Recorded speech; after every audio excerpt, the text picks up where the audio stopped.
Mathura rape case ने पूरे देश को सोचने पर मजबूर किया था कि बलात्कार क्या है, कंसेंट का उल्लंघन कब और कैसे होता है। इसी के आधार पर नए कानून बने। कंसेंट यानी सहमति या रजामंदी, वो चीज जो एक यौन संबंध के लिए सबसे ज्यादा जरूरी है। दो लोगों की मर्जी से बना संबंध ही यौन संबंध या सेक्स कहलाता है। पर अगर किसी को किसी भी तरह सेक्स करने के लिए मजबूर किया जाए तो उसे बलात्कार या रेप कहा जाता है। अब कंसेंट सिर्फ हां या ना तक सीमित नहीं है, इसके कई सारे पहलू हैं। अगर हां ना बोलने के बजाय कोई व्यक्ति चुप है तो क्या इस चुप्पी को कंसेंट माना जा सकता है? अगर किसी सोते हुए व्यक्ति के साथ सेक्स किया जाए तो क्या यह सेक्स हुआ या बलात्कार? अगर हम जिसके साथ सेक्स कर रहे हैं वो नशे में है, बेहोश है या उसका मानसिक संतुलन ठीक नहीं है तो क्या यह बलात्कार हुआ? जाहिर सी बात है कि कंसेंट का मुद्दा इतना आसान नहीं है जितना हम सोचते हैं। बलात्कारियों के लिए फांसी या कैदी सजा की मांगें तो हम कर लेते हैं, लेकिन चूंकि हमें कंसेंट की समझ बहुत कम है, हम अक्सर खुद ही बलात्कारियों को छूट दे देते हैं, ये सोचकर कि अरे लड़की की भी तो मर्जी थी। ऐसी ही गलती एक बार हमारे देश के सबसे बड़े न्यायालय ने भी की थी, जिसका नतीजा ये हुआ कि संविधान में लिखे बलात्कार और यौन हिंसा के खिलाफ कानूनों को ही बदलना पड़ा। यह मथुरा रेप केस था। आइए बात करते हैं इस रेप केस की। 1970 के दशक की बात है। महाराष्ट्र के गढ़चिरौली क्षेत्र के देसाईगंज जिले में एक आदिवासी लड़की रहती थी। उसकी उम्र 14 या 16 साल रही होगी। असली नाम कोई नहीं जानता, पर घटना के बाद अखबारों ने उसे मथुरा नाम दिया था। मथुरा अनाथ थी। उसके 2 बड़े भाई थे, जिनमें से वो एक के साथ रहती थी। घर में 2 पैसे आए इसके लिए लोगों के घरों में काम करती थी। एक घर में जहां वो काम करने जाती थी, एक औरत नूशी भी काम करती थी। नूशी का एक भतीजा था अशोक। वो अक्सर उस घर में आया जाया करता था।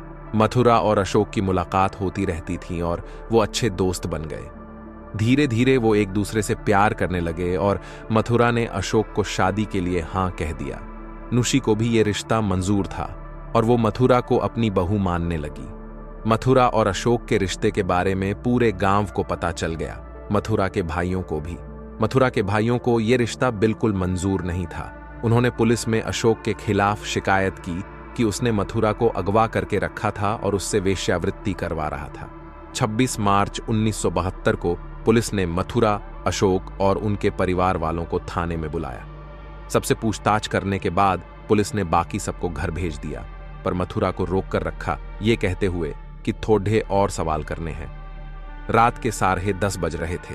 2 पुलिसकर्मी मथुरा को एक बंद कमरे में ले गए, जहां एक ने उसका बलात्कार किया और दूसरे ने उसे गलत तरीके से छुआ। हम अक्सर खुद ही बलात्कारियों को छूट दे देते हैं, ये सोचकर कि अरे लड़की की भी तो मर्जी थी। बलात्कारियों ने मथुरा को डराने की कोशिश की। उन्होंने उससे कहा कि थाने में जो भी हुआ उसके बारे में किसी को बताए ना। पर मथुरा आसानी से डर जाने वालों में नहीं थी। उसने अपने भाइयों और रिश्तेदारों को सब बताया और उन्होंने कोर्ट में जाने का फैसला किया। स्थानीय सेशंस कोर्ट में यह केस 1 जून 1974 तक चला। जज ने फैसला सुनाया कि मथुरा के बलात्कारी निर्दोष हैं, क्योंकि मथुरा की मेडिकल जांच से पता चला है कि वो वर्जिन नहीं है। घटना से पहले भी उसने मर्दों के साथ यौन संबंध बनाए थे और न्यायालय के मुताबिक इसका मतलब यह था कि उसे सेक्स करने की आदत है और उसने पुलिस वालों के साथ भी अपनी मर्जी से सेक्स किया है। न्यायाधीशों का यह शर्मनाक और बेहुदा बयान गुस्सा दिला देने वाला था। केस की दोबारा सुनवाई के लिए बंबई हाईकोर्ट में अपील की गई। सेशंस कोर्ट के जजमेंट को खारिज करते हुए हाईकोर्ट ने कहा, अगर पीड़िता डर या किसी और वजह से ना नहीं बोल पा रही तो उसे कंसेंट नहीं माना जा सकता। ऐसे में हम ये नहीं कह सकते कि उसने अपनी मर्जी से सेक्स किया है। दोनों दोषी पुलिसकर्मियों को 1 और 5 साल की सजा सुनाई गई, पर इसके बाद जो हुआ वो बिल्कुल अप्रत्याशित था।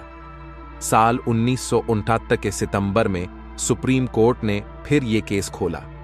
सुप्रीम कोर्ट के जस्टिस सिंह, जस्टिस कैलाशम और जस्टिस कौशल ने बंबई हाईकोर्ट का फैसला खारिज कर दिया और यह फैसला सुनाया कि लड़की को सेक्स करने की आदत थी और उस वक्त दोनों पुलिस वाले शराब के नशे में थे। लड़की ने मौके का फायदा उठाया और दोनों को सेक्स के लिए उकसाया।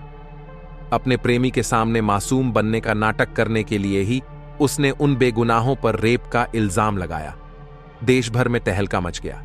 दिल्ली विश्वविद्यालय में लॉ के प्रोफेसर उपेंद्र बख्शी, रघुनाथ केलकर और लतिका सरकार ने पुणे की वकील वसुधा धागमवार के साथ मिलकर सुप्रीम कोर्ट के जजों को एक खुला खात लिखा।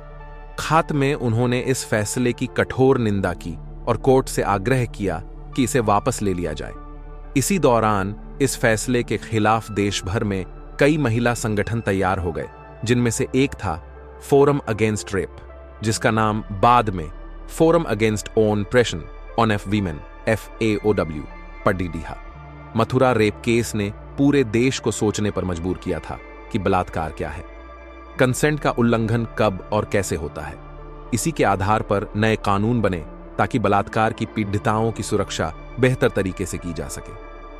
दबाव में आकर सुप्रीम कोर्ट फैसले पर पुनर्विचार करने को मंजूर तो हुआ, मगर जजों के मुताबिक मथुरा के पक्ष में फैसला सुनाने के लिए कोई लोकस स्टैंडी नहीं था, यानी कानून की नजरों में मथुरा पीड़िता नहीं थी और उसे अपने लिए इंसाफ मांगने का कोई आकू नहीं था। उस समय रेप के कानून इतने मजबूत नहीं थे और रेपिस्ट से ज्यादा पीड़िता के चरित्र पर सवाल उठाते थे। इसलिए कानूनी तौर पर मथुरा पीड़िता थी ही नहीं, बल्कि दोषी भी ठहराई जा सकती थी। देश भर में नारीवादियों, वकीलों, लॉ अध्यापकों ने विरोध प्रदर्शन किया, संगठन बने, आलोचनाएं हुई। पहली बार पूरा देश एक बलात्कार पीड़िता के साथ खड़े-दिताहा हुआ था। उसे इंसाफ दिलाने के लिए आवाज उठाई थी। नतीजा यह हुआ कि इंडियन पीनल कोड के सेक्शन 376 में 4 नए विभाग A, B, C और D जोड़े गए। इनके तहत अगर कोई भी पुलिसकर्मी, सरकारी कर्मचारी या महिला बाल संस्था या हॉस्पिटल का मालिक अपनी हिफाजत में किसी औरत को रेप करता है तो उसे 10 साल की सजा से लेकर उम्र कैद तक हो सकती है। और भी बदलाव आए। एविडेंस एक्ट में सेक्शन 1 जोड़ा गया, जिसके तहत अगर पीड़िता ये कहती है कि उसने यौन संबंध के लिए हां नहीं कहा था, तो कोर्ट को इस बात का यकीन करना चाहिए कि उसके साथ जबरदस्ती की गई थी, अगर इसके खिलाफ कोई सबूत न हो तो। 1933 में क्रिमिनल लॉ अमेंडमेंट एक्ट भी आया, जिसके तहत अगर पीड़िता मानसिक तौर पर विचलित हो या वो नशे में हो और ऐसे में उसे यौन संबंध बनाने के लिए मजबूर किया गया हो तो इसे बलात्कार माना जाएगा। मथुरा रेप केस ने पूरे देश को सोचने पर मजबूर किया था कि बलात्कार क्या है, कंसेंट का उल्लंघन कब और कैसे होता है। इसी के आधार पर नए कानून बने ताकि बलात्कार की पीड़िताओं की सुरक्षा बेहतर तरीके से की जा सके। दुख की बात यह है कि कानून चाहे कितनी भी बार बदला गया हो, समाज नहीं बदला है। देश भर में आज भी न जाने कितनी मथुराएं हैं जिनका ताकतवर पुरुषों के हाथों हर रोज उत्पीड़न होता है, जिन्हें अपने शोषण के लिए खुद दोषी ठहराया जाता है और जो दुनिया को अपनी आपबीती बताने के लिए जिंदा ही नहीं बचती। संविधान तो हम बदल लेते हैं, पर इसका फायदा तब तक नहीं होगा जब समाज से इस बीमार मानसिकता को जड़ से उखाड़ कर न फेंका जाए।